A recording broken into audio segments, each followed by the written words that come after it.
CM Revanth రెడ్డికి ఓటమి భయం పట్టుకుందన్నారు మాజీ మంత్రి హరీష్ రావు.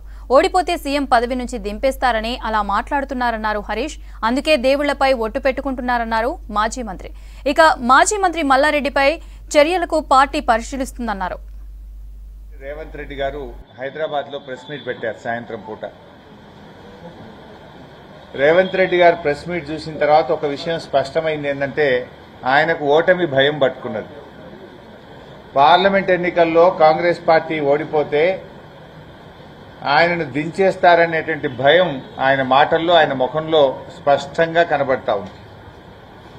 అందుకే రేవంత్ రెడ్డి గారు ఈరోజు గత 2-3 రోజులుగా మనం చూస్తూ ఉంటే దేవుళ్ల మీద ఒట్లు పెట్టుకోవడమో, రిజర్వేషన్లు ఎత్తివేస్తారని సెంటిమెంట్ మాటలు మాట్లాడుతూ ఉన్నాడు.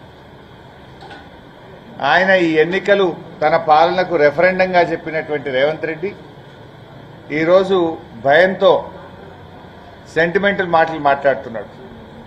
ఆయన 6 గ్యారంటీల గురించి మాట్లాడతలేడు, ఎన్నికల సమయంలో ఇచ్చిన 420 హామీల గురించి మాట్లాడతలేడు, ఆయన 4.5 ఏళ్ల పాలన గురించి మాట్లాడతలేడు. ఆయన 4.5 నెలల పాలనలో తెలంగాణ ప్రజలు ఈరోజు ఈ ప్రజలకు దక్కింది ఏమన్నా ఉందంటే, ఆయన పాలనను ఒక్క మాటలో చెప్పాలంటే అయితే తిట్లు, లేదంటే దేవుని మీద ఒట్లు. ఇది తప్ప ఏమన్నా ఉన్నదా? అయితే తిట్లు, లేదంటే దేవుడి మీద ఒట్లు.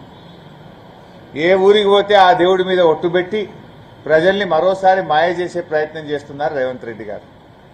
అయితే ఆ ఓటమి భయంతో ఈరోజు ఆయన ప్రెస్ మీట్లో ఏమంటారంటే, BRS party BJP match fixing చేసుకుందని ఇవాళ ఆయన ఆరోపణ చేశారు. ఆయన తీరెట్లుందంటే, వెనకటికట దొంగతనం చేసిన దొంగనే దొంగ దొంగ అని గట్టిగా అరుచుకుంటూ ఉరికిండట. ఇవాళ రేవంత్ రెడ్డి తీరు కూడా అట్లే ఉంది. ఇవాళ నువ్వు మ్యాచ్ ఫిక్సింగ్ చేసుకున్నావు, బీజేపీతో మ్యాచ్ ఫిక్సింగ్ చేసుకున్నది రేవంత్ రెడ్డి. ఇది రాష్ట్ర ప్రజలకు స్పష్టంగా అర్థమవుతుంది. ఇవాళ హుజురాబాద్ ఎన్నికల్లో ఏం చేసినావు నువ్వు? ఆ రోజు హుజురాబాద్ ఉప ఎన్నికలు జరిగితే వీక్ క్యాండిడేట్ ను పెట్టి కాంగ్రెస్ డిపాజిట్ జప్తయ్యేటట్టు చూసి బీజేపీ గెలుపుకు సహకరించింది నువ్వు. అంటే మీరిద్దరు మ్యాచ్ ఫిక్సింగ్ ఆట గత కొంతకాలంగా ఆడుతూ ఉన్నారు. ఇప్పుడు కూడా రేవంత్ రెడ్డి భయంతో ఏం మాట్లాడుతున్నాడు? బీఆర్ఎస్ బీజేపీ కలిసిందట, బీజేపీ రేపు రిజర్వేషన్లు ఎత్తేయడానికి బీఆర్ఎస్ సహకరిస్తుంది అని మాట్లాడితే ఇది మతిలేని మాటలా, అతి తెలియని మాటలా? రేవంత్ రెడ్డి గారికి అయితే మతి మరపన్న అయి ఉండాలి, లేదా అతి తెలివన్న అయి ఉండాలి. బీఆర్ఎస్ కదా ఈ దేశంలో అసెంబ్లీలో ఏకగ్రీవ తీర్మానం.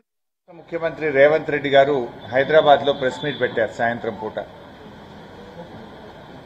రేవంత్ రెడ్డి గారు ప్రెస్ మీట్ చూసిన తర్వాత ఒక విషయం స్పష్టమైంది, ఏంటంటే ఆయనకు ఓటమి భయం పట్టుకున్నది.